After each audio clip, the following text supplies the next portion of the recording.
Hey, welcome back to the Modern Midlifers, and today we are here at Ian's house. So what we're going to do today, this is actually the second part of our rabbit hole series. So we're going to delve deep into another rabbit hole with Ian today. So come check it out, let's go. Ta-da! Okay, so welcome, and this is the series where we've decided to call it the rabbit hole because I guess we have finally reached the state where we've got all the we all have got a little bit more money, a little bit more time. We all make bad decisions. I think it's probably the right way to put it. And we have, yeah. So we are now going to delve into, we're going to dig deeper into each other's rabbit hole. And today we have Ian with us. Very familiar face, but of course, before we get so big, let's just introduce ourselves again. Yeah. So my name is Ian. I am a game developer by day and fish person the rest of the day. So yeah, we're on the podcast here and stuff. But actually, we have another channel called Tank Talks, where we first started doing YouTube videos. Editor Ian and I, we started to do all the saltwater tank stuff, visit places, and kind of showcase the local scene, and then on how we keep fish and stuff like that. But then, kind of moved in this other direction of doing other videos as well, and we've kind of, want to reinvigorate the other channel, so we're doing other stuff there. But we also thought that, hey, you know what? This kind of fits with the whole midlife crisis thing, and the Polaroid video did very well, but we're pretty keen to see like, man, it's such an intense interest. I was like, man, I have one too. So like, here we are.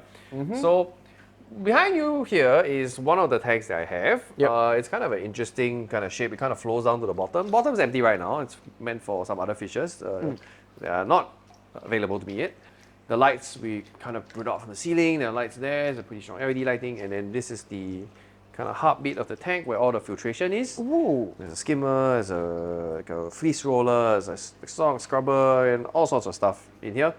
And this is what powers the tank to keep it going, keep the water clean. Okay, before we go on to the next part, can you just share what's with the glasses you have? So these orange glasses, we use it to kind of look at what the coral's true colors are, because phones and stuff, when you look at corals, it's all blue. I don't know if you've ever tried, but if you put your camera on your iPhone and you take it, it's all washed out, it's all blue. So the orange lens helps to remove the blue to let you see kind of what the coral is supposed to look like.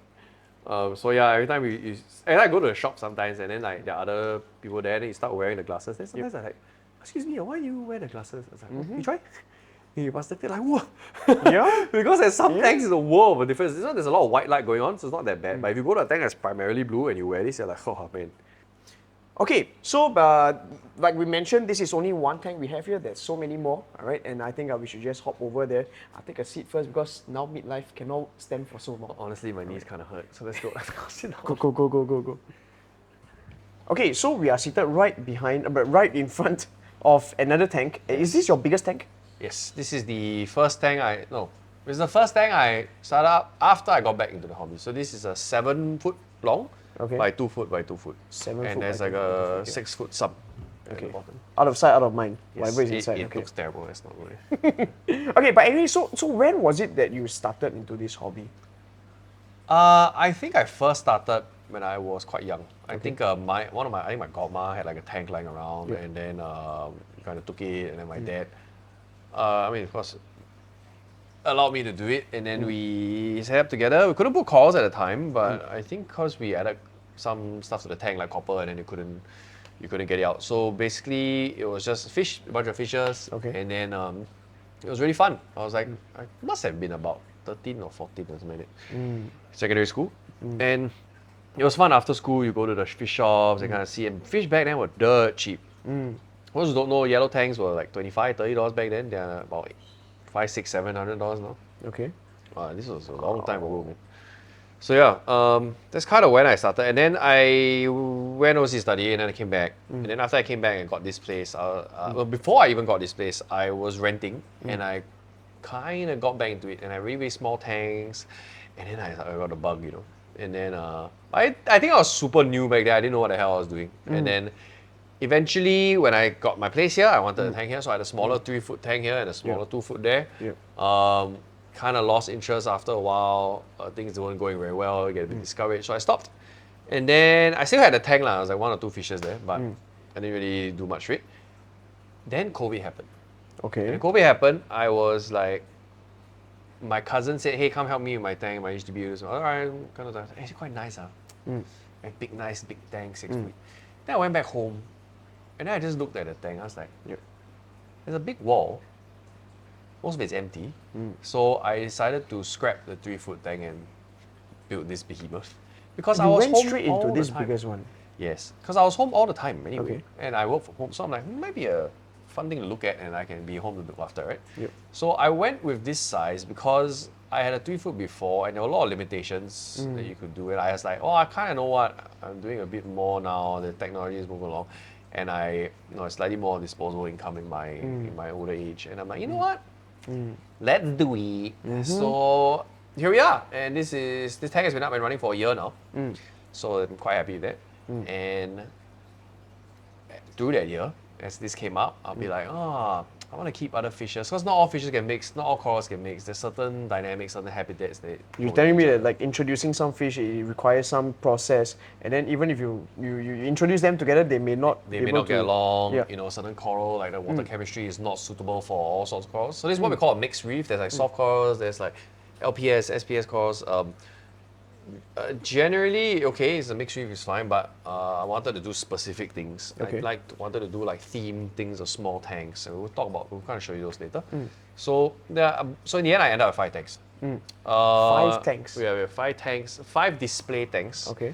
There are a bunch of smaller tanks you can see lying around. These are quarantine tanks. So I'm quite crazy about fish quarantine because the fish are expensive. You don't want to introduce something that may kill everything. So I'm quite anal about what goes into the tank. And interestingly enough, I think some people have like asked me, hey, do you mind helping us out quarantine the fish? I was like, if the fish die, it's not on me. I'll do my best, because I care about the fish, and I think people want help sometimes. Yep. So I'm willing to offer my services or my help. So yeah, so that's kind of where I'm at. Yeah. So, I mean, you mentioned that fish are expensive and prices have gone up. So what's the kind of the $1 million question here? What's the kind of money we are looking at? Okay, for the maintenance, for the upkeep. Each Upkeep, month? okay. Upkeep.